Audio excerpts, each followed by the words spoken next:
बात करता हूं तो जैसे आयुष्मान भारत ये एक योजना शहरों में तो इसका बहुत बड़ा प्रभाव है।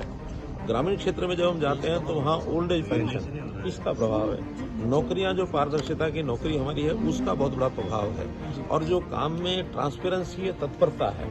जैसे अभी मुझे यह बताया गया कि एक 5-10 साल का 8 साल का अनुभव किसी व्यक्ति का एक गाँव का था, तो उन्होंने बिजली के कोई शिकायत थी बिजली विभाग की और वहां जाकर के उनको पैसे खर्चने पड़े, तब जाकर के भी उनका काम बहुत 6 महीने लग गए होते हुए। और अब आकर के उन्होंने किसी बिजली विभाग के दफ्तर में अपना काम किया तो स्वयं यही है जो इनके घर पर आया, उसने आकर के सारा उनका चेक किया और हाथों हाथ उनका सर्टिफिकेट बना के दे गया, उनका काम हो गया। तो जो काम पहले महीनों महीने नहीं होता था वो अब दिनों में ही काम हो जाता है। एक बहुत बड़ी उपलब्धि। और परिवार पहचान पत्र की भी बहुत बड़ी प्रशंसा लोग कर रहे हैं कि ये यूनिक एक कार्यक्रम जो हरियाणा में हमने किया है, शायद ही कहीं किसी और प्रदेश में देश में हो, इसको लोग फॉलो कर रहे हैं। तो हमारी जितनी भी योजनाएं हैं, नई योजनाएं हैं, नए प्रयोग हैं, उनके प्रति लोगों का बहुत बड़ा आकर्षण रहा है।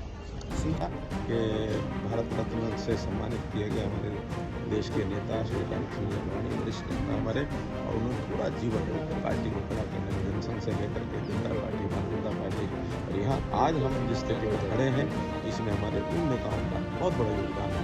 और ये भी एक विशेष बात है कि इन 2 महीनों में ही यानी 5 भारत रत्न देश के प्रधानमंत्री जी ने, हमारे राष्ट्रपति महोदय ने जो दिए हैं, उनका मंत्री हूँ, उसमें मेरे कर्पूरी ठाकुर हों, नहीं हो, सुब्बाराव हो,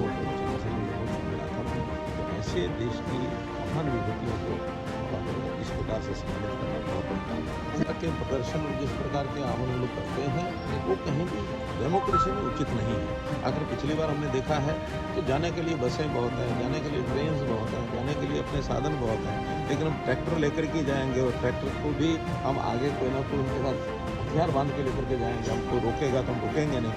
लॉ एंड ऑर्डर की स्थिति को मेंटेन करने के लिए व्यवस्थाएं करनी पड़ती हैं।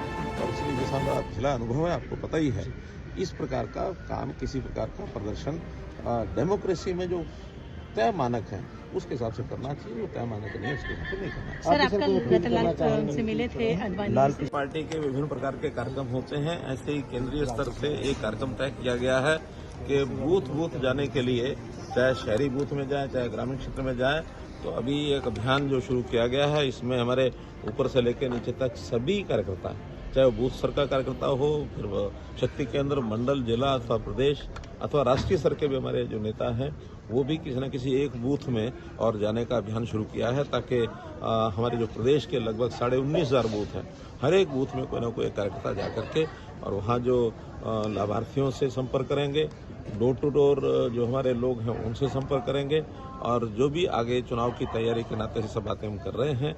इसलिए बड़े बड़े कार्यक्रम अपने स्थान पर हैं, लेकिन सबसे ज़्यादा प्रभावी होता है डोर टू डोर जाकर के, और हम लोग जो व्यक्तिगत संपर्क करते हैं उसमें से वास्तविकता भी हमें पता लगती है कि हम आज कहाँ खड़े हैं, क्या हमको काम करना है।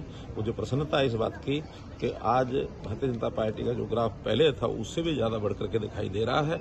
उसी कार्यक्रम के अंतर्गत आज मैं एक बूथ, ये जो पंचकुला का बूथ नंबर 114 है, इसमें मुझे अपनी ड्यूटी देने के लिए आना था, मैं आया हूँ। अभी एक बैठक हुई है, अभी और भी 1 घंटे का कार्यक्रम और है शेष, उसको करके तभी हम वापस लौटेंगे।